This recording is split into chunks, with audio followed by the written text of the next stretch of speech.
Class of 2015, ahoy! There are now fewer days to go until the class of 2015 graduates than, never mind. There are now 0 days until the class of 2015 graduates.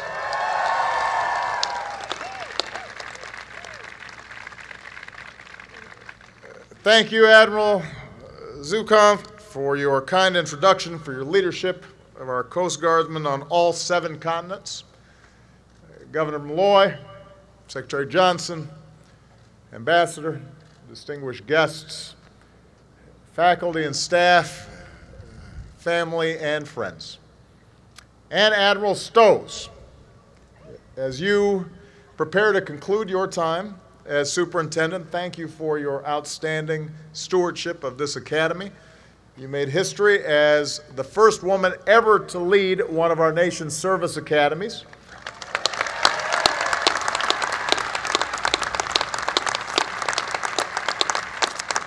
And I know you'll keep making history because I was proud to nominate you for your 3rd star and as the Coast Guard's next Deputy Commandant for Mission Support.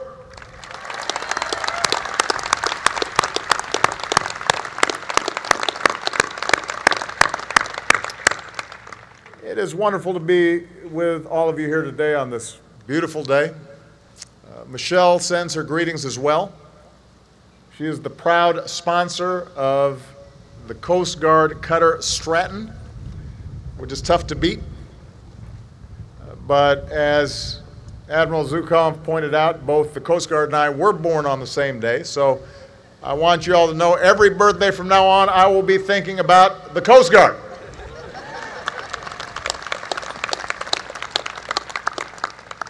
Now, the Coast Guard may be the smallest of our services, but I have to say you may also be the loudest. Whenever I visit our military bases, there are always lots of soldiers and sailors and airmen and Marines. They make a lot of noise, but wherever I am across the country or around the world, including Afghanistan, nowhere near an ocean, the most determined cheer from the crowd comes from our proud Coast Guardsmen, because usually there might only be 1 or 2 of them. And as Paul mentioned in my State of the Union address this year, I mentioned how I've seen America at its best when commissioning our new officers, including here in New London. And it's true, some folks across the country didn't quite get the reference. One person tweeted they were pretty sure I had just made this up. Then there was one person in town who asked, did Obama name drop New London? So let me do it again. It is a great honor to be back in New London at the United States Coast Guard Academy to salute the newest ensigns of America's oldest continuous maritime service. Cadets, this is a day to celebrate all that you've achieved over these past 4 years. You have excelled at one of the most selective and rigorous academic institutions in America. You've held yourselves to a high code of conduct, proven yourself worthy to be called commissioned officers of the United States Coast Guard. You've pushed yourself physically, from swab summer to beating your officers at basketball and softball and football. You braced up, squared your meals, spent Friday nights waxing the floors, maybe a little rodeo buffing. I saw the video. That looks dangerous, by the way. You made your mark, and you will be remembered in Chase Hall, in this stadium, and at Hannafin's and Buckley House. Which reminds me, in keeping with long-standing tradition, I hereby absolve all cadets serving restrictions for minor offenses. Minor offenses. You came together as one team. We are joined today by Commander Merle Smith, the first African-American graduate of this academy, class of 1966, a decorated Vietnam veteran.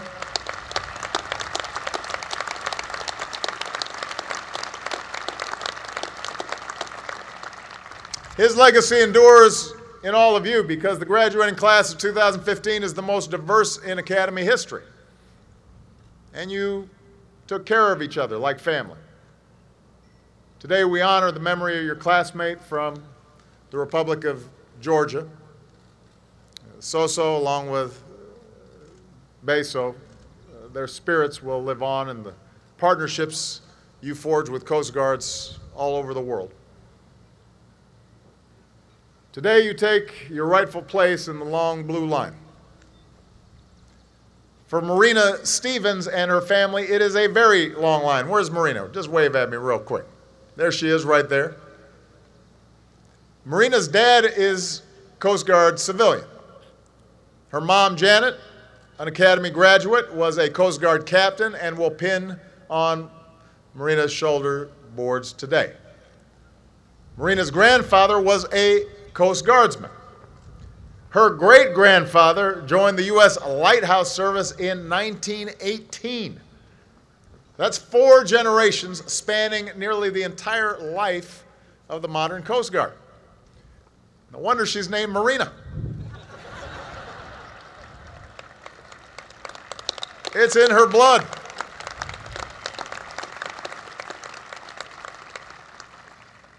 And cadets, I know that none of you reached this day alone. So join me in giving a huge round of applause to your mentors and your incredible parents and your family members, so many of themselves veterans as well. Please give them a big round of applause.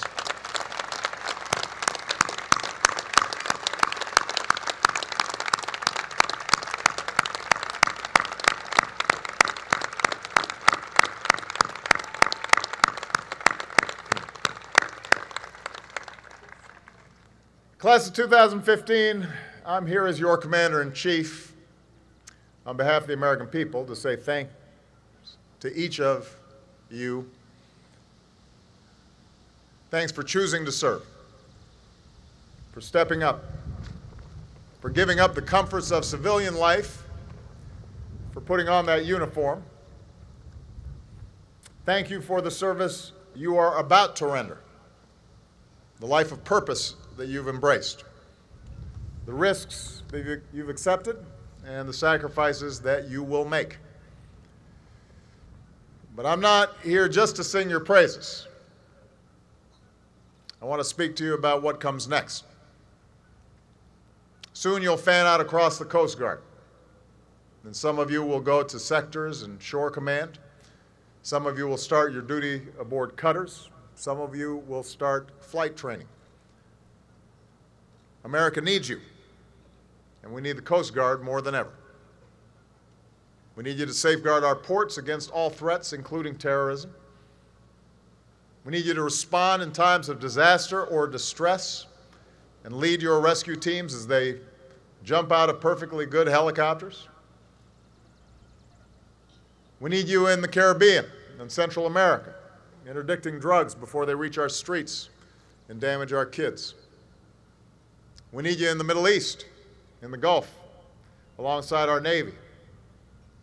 In places like West Africa, where you helped keep the ports open so that the world could fight a deadly disease. We need you in the Asia Pacific to help our partners train their own Coast Guards to uphold maritime security and freedom of navigation in waters vital to our global economy. These are all demanding missions. The pace of operations is intense. And these are tight fiscal times for all our services, including the Coast Guard. But we're going to keep working to give you the boats and the cutters and the aircraft that you need to complete the missions we ask of you. We're moving ahead with new fast response cutters, new offshore patrol cutters. We're on track to have a full fleet of new national security cutters, the most advanced in history. And I've made it clear that I will not accept a budget that continues these draconian budget cuts called sequestration, because our nation and our military and our Coast Guard deserve better.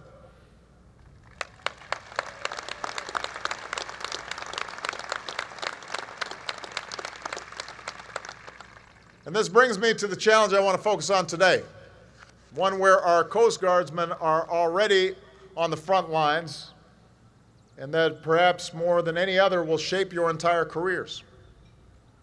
and that's the urgent need to combat and adapt to climate change. As a nation, we face many challenges, including the grave threat of terrorism. And as Americans, we will always do everything in our power to protect our country. Yet even as we meet threats like terrorism, we cannot and we must not ignore a peril that can affect generations. Now, I know there's still some folks back in Washington who refuse to admit that climate change is real. And on a day like today, it's hard to get too worried about it. There are folks who will equivocate. They'll say, you know, I'm not a scientist. Well, I'm not either. But the best scientists in the world know that climate change is happening. Our analysts in the intelligence community know climate change is happening. Our military leaders, generals and admirals, active duty and retired, know it's happening. Our Homeland Security professionals know it is happening, and our Coast Guard knows it's happening. The science is indisputable. The fossil fuels we burn release carbon dioxide, which traps heat. And the levels of carbon dioxide in the atmosphere are now higher than they have been in 800,000 years. The planet is getting warmer. 14 of the 15 hottest years on record have been in the past 15 years. Last year was the planet's warmest year ever recorded. Our scientists at NASA just reported that some of the sea ice around Antarctica is breaking up even faster than expected. The world's glaciers are melting, pouring new water into the ocean. Over the past century, the world sea level rose by about 8 inches. That was in the last century. By the end of this century, it's projected to rise another 1 to 4 feet. Cadets, the threat of a changing climate cuts to the very core of your service. You've been drawn to water, like the poet who wrote, "The heart of the great ocean sends a thrilling pulse through me." You know the beauty of the sea, but you also know its unforgiving power. Here at the Academy, climate change, understanding the science and the consequences, is part of the curriculum, and rightly so, because it will affect everything that you do in your careers. Some of you have already served in Alaska and aboard icebreakers, and you know the effects.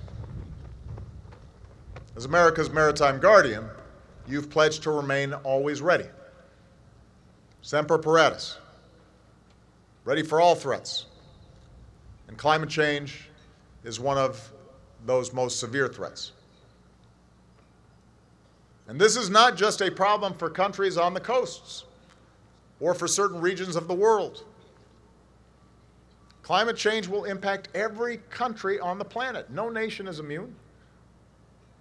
So I'm here today to say that climate change constitutes a serious threat to global security, an immediate risk to our national security. And make no mistake, it will impact how our military defends our country. And so we need to act, and we need to act now. After all, isn't that the true hallmark of leadership? When you're on deck, standing your watch, you stay vigilant. You plan for every contingency. And if you see storm clouds gathering or dangerous shoals ahead, you don't sit back and do nothing. You take action to protect your ship, to keep your crew safe. Anything less is negligence. It is a dereliction of duty. And so too with climate change. Denying it or refusing to deal with it endangers our national security. It undermines the readiness of our forces.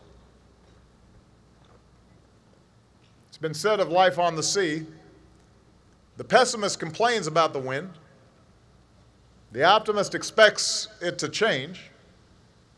The realist adjusts the sails. Cadets like you, I reject pessimism. We know what we as Americans can achieve when we set ourselves to great endeavors. We are by nature optimists, but we're not blind optimists. We know that wishful thinking in the face of all evidence to the contrary would set us on a course for disaster. If we are to meet this threat of climate change, we must be realists. We have to readjust the sails. That's why confronting climate change is now a key pillar of American global leadership. When I meet with leaders around the world, it's often at the top of our agenda, a core element of our diplomacy. And you are part of the first generation of officers to begin your service in a world where the effects of climate change are so clearly upon us. It will shape how every one of our services plan, operate, train, equip, and protect their infrastructure, their capabilities today and for the long term. So let me be specific on how your generation will have to lead the way to both prepare ourselves and how to prevent the worst effects in the future. Around the world, climate change increases the risk of instability and conflict. Rising seas are already swallowing low-lying lands from Bangladesh to Pacific Islands, forcing people from their homes. Caribbean islands and Central American coasts are vulnerable as well. Globally, we could see a rise in climate change refugees.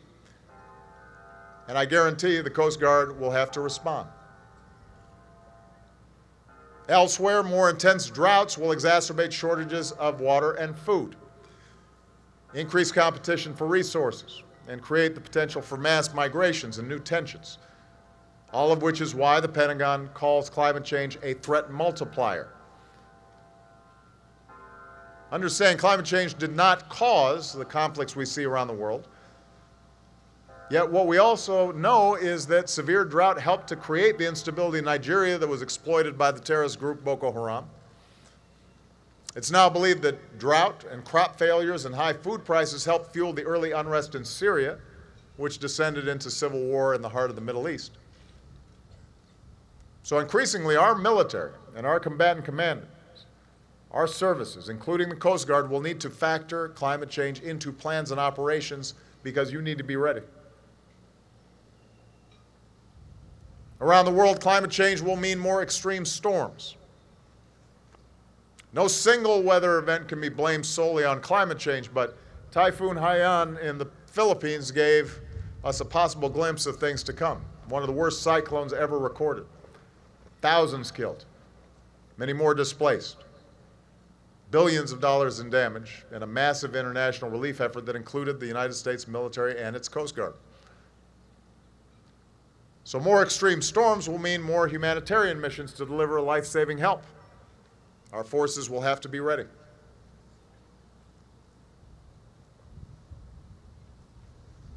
As Admiral Zukov already mentioned, climate change means Arctic sea ice is vanishing faster than ever. By the middle of this century, Arctic summers could be essentially ice-free. We're witnessing the birth of a new ocean. New sea lanes, more shipping, more exploration, more competition for the vast natural resources below. In Alaska, we have more than 1,000 miles of Arctic coastline.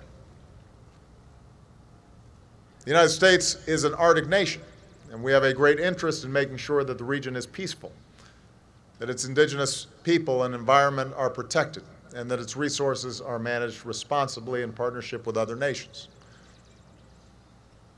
And that means all of you are going to have to step up, because few know the Arctic better than the U.S. Coast Guard.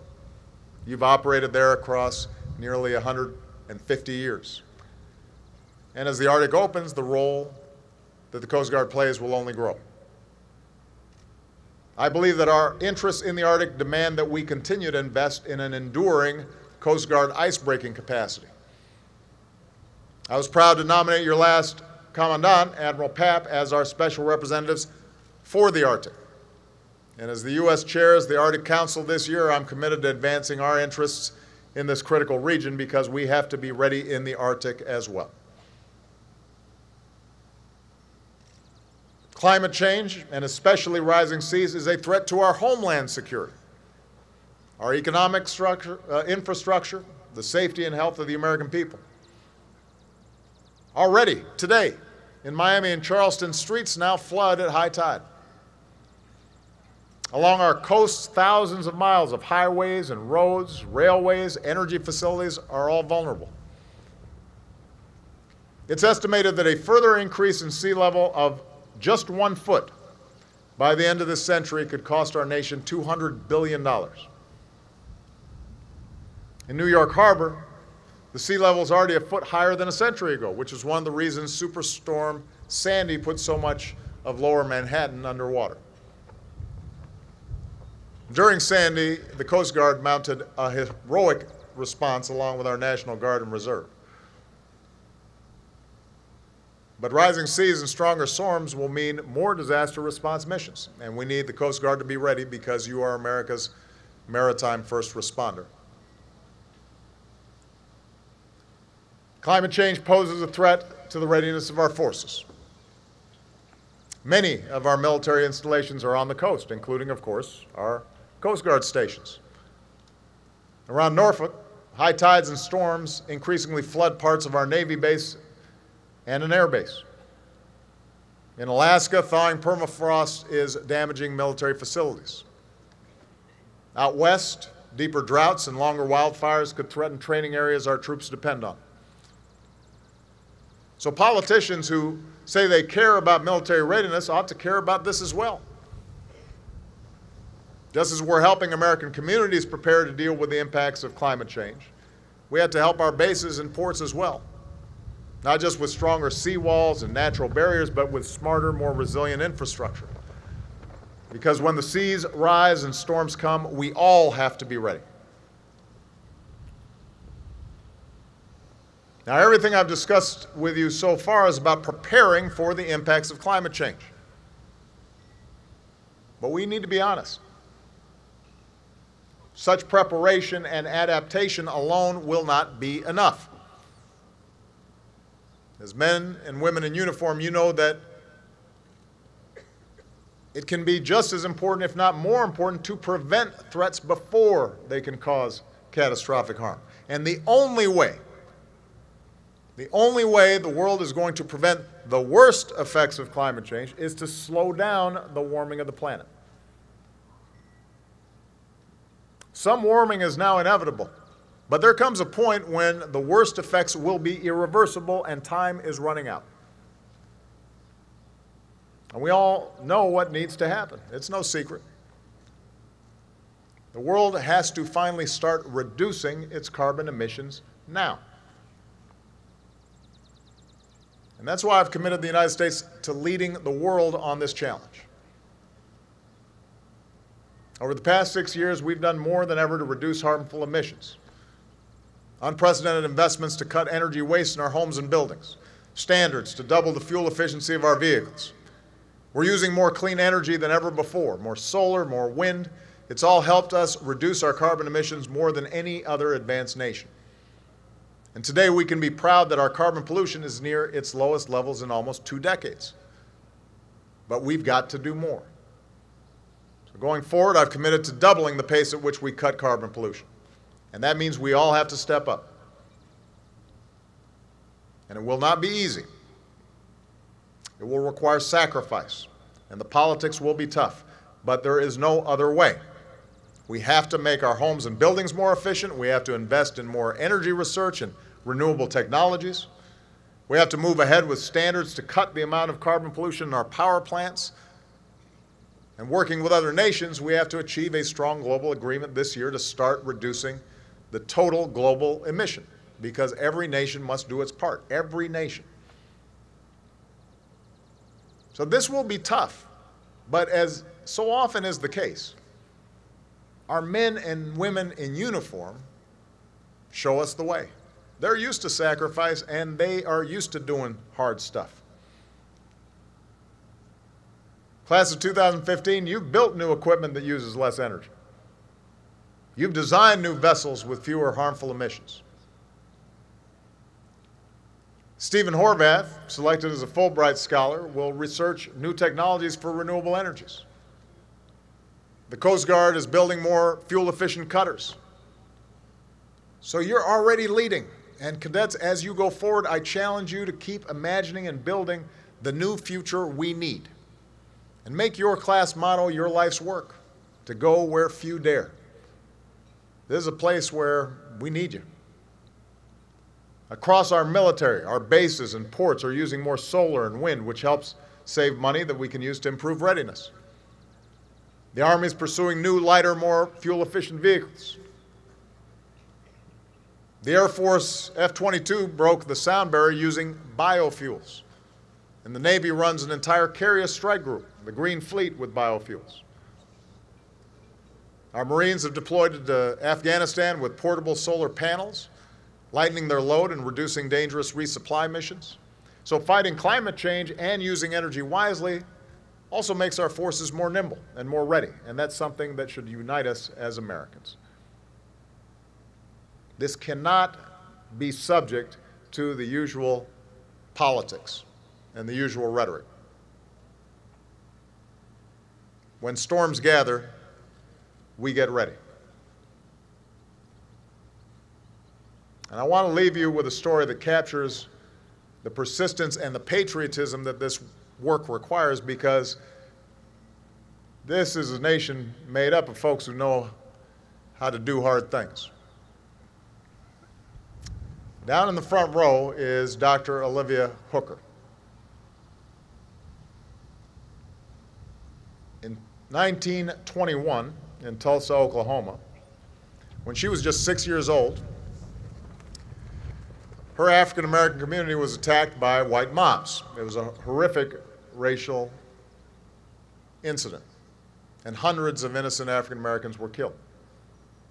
The mobs destroyed her father's clothing store. They looted her house. They even burned the little clothes for her doll. And Olivia could have given in to bitterness. She could have been pessimistic about her country. Instead, she made it better. So in World War II, she enlisted as a spar, becoming the first African-American woman in the Coast Guard. As a yeoman,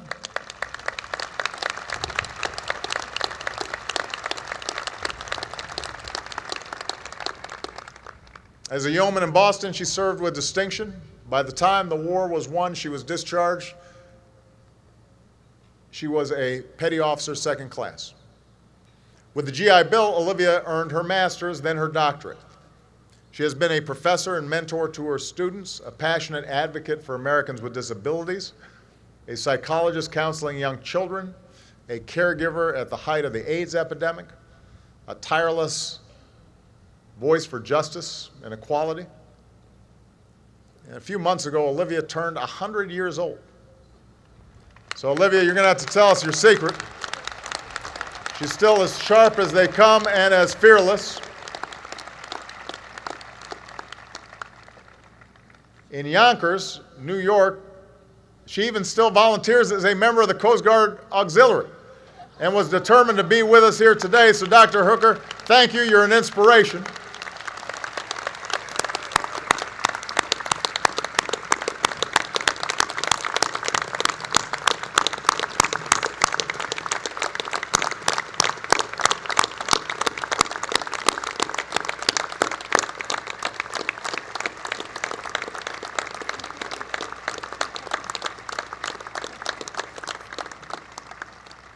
"100 years old. So Dr. Hooker's led a remarkable life. But this is what she says. It's not about you or me. It's about what we can give to this world. Cadets, you're at the start of your careers. And we cannot know, each of us, how many days we will walk this earth. We can't guarantee we're all going to live to 100. But what we can do is live each day to its fullest.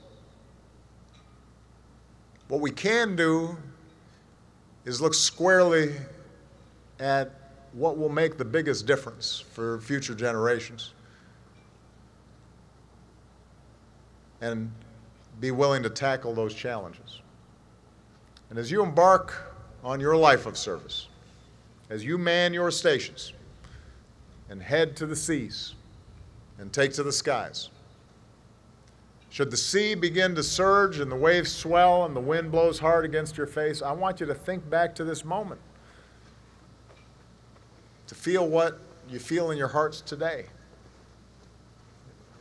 If you remember all that you've learned here at the Thames, how you came here and came together out of many one to achieve as a team what you could never do alone, if you resolve to stay worthy of traditions that endure, honor, respect, devotion to duty, if you heed the wisdom and humility of a petty officer second class from Oklahoma, to think not of yourself but what you can give to this world, then I'm confident that you will truly go where few dare, and you will rise to meet the challenges that not only face our country but face our planet.